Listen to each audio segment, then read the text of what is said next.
Hi, this is Crystal from Crystallized Designs, and today I'm going to show you how to make the Pipa Knot for the I-cord necklace.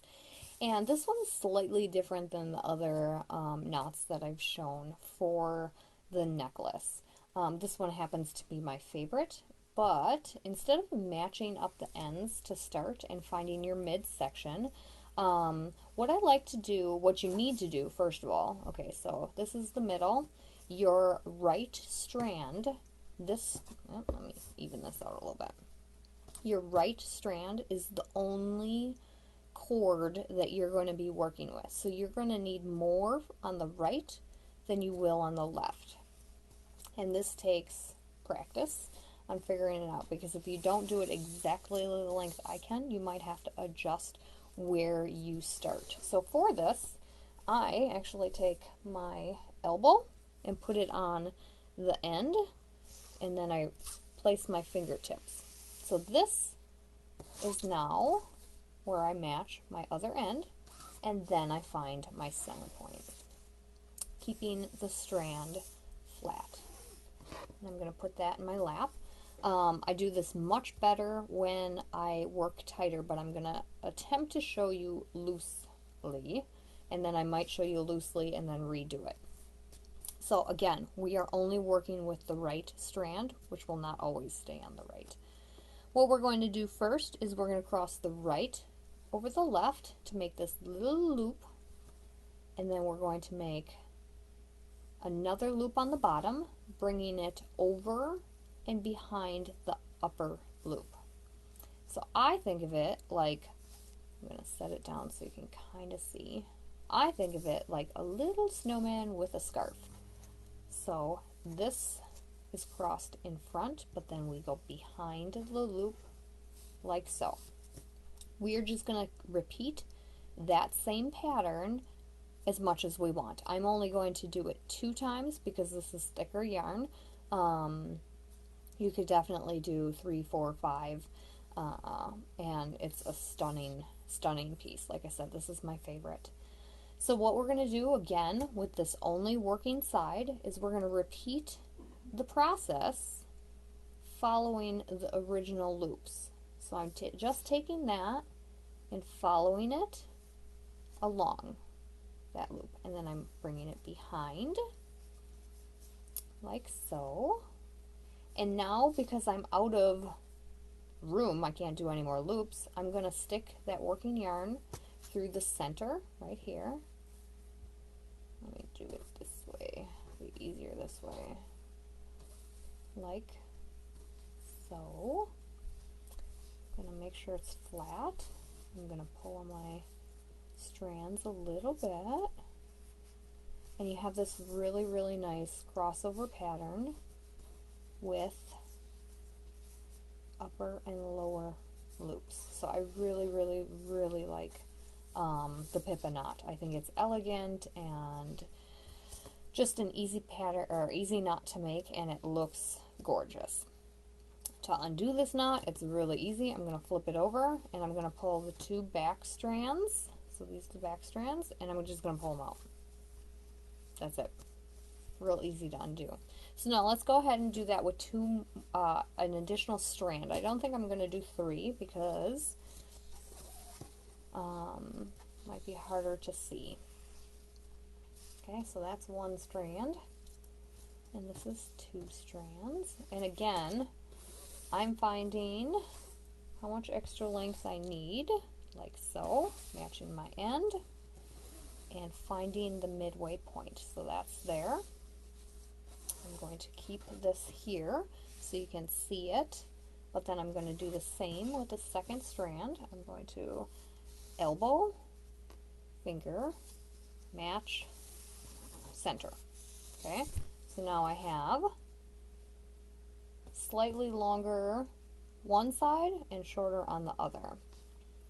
And then what I'm going to do, hopefully you get the gist of this, again, I'm finding that center after I added length to the right side, and I'm putting it in my lap. Now I'm going to do the same thing with the second cord, except I'm taking the shorter side, again on the left, the longer side on the right, and I'm matching up that center point.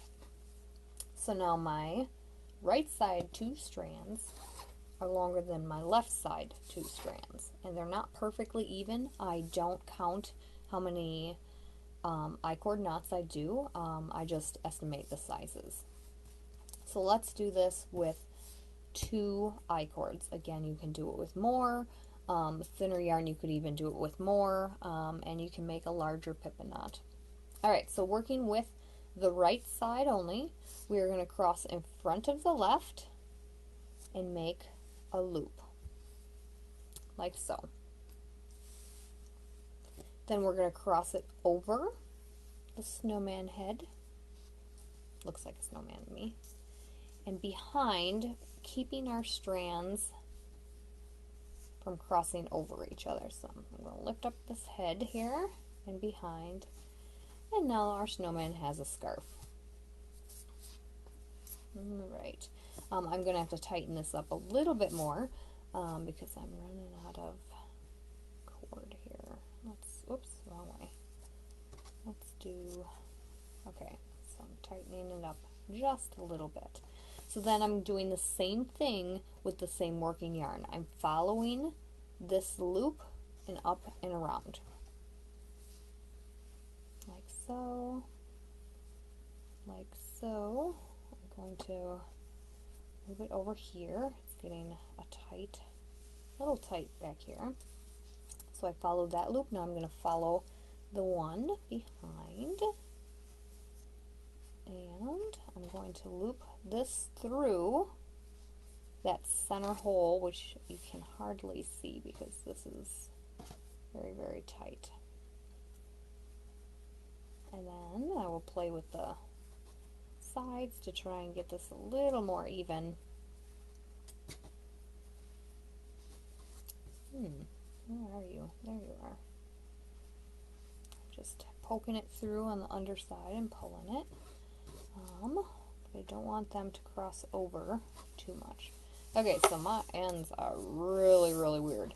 I should have definitely pulled more on the right side with it being double the length. So what I'm going to do is I'm going to feed a little bit of this strand up, and I'm just going to pull it through, making sure they stay consistent. And up, oops, up this way. I want that very rounded, and through, and that one, and that one. Again, try and keep it as flat as possible.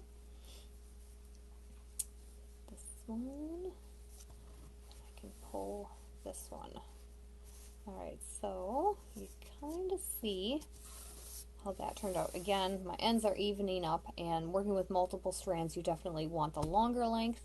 I have the longer length here, but it's easier to show you the ends working with the smaller length. So this is still not even. You could definitely weave in your ends like this, but because you have 2 different lengths here, they're not even. You definitely want to keep playing with this. So I'm going to take more from this side and weave it through. So again, I'm following that up through the back, like so. And I'm just pulling a decent amount through, and then I'm going to work this back around. Alright, this one goes here. Oops. Make sure you're pulling on the only strands you want to be pulling on.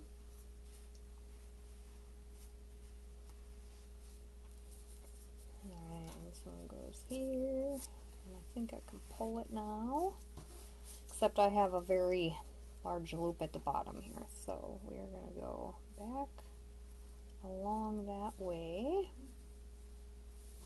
Yep, okay, so we're going to loop. Alright, let me put this that way. That's supposed to be underneath.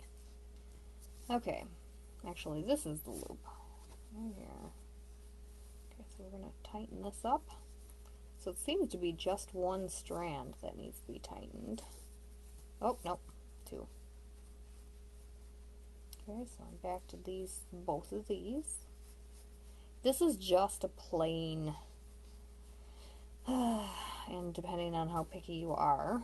I'm very picky. I could play with these things all day long and try to get them perfect. But we're going to pretend that is perfect. That is pretty good.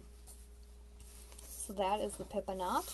And, except for this really long one, I must have not evened it out as much as I thought I did.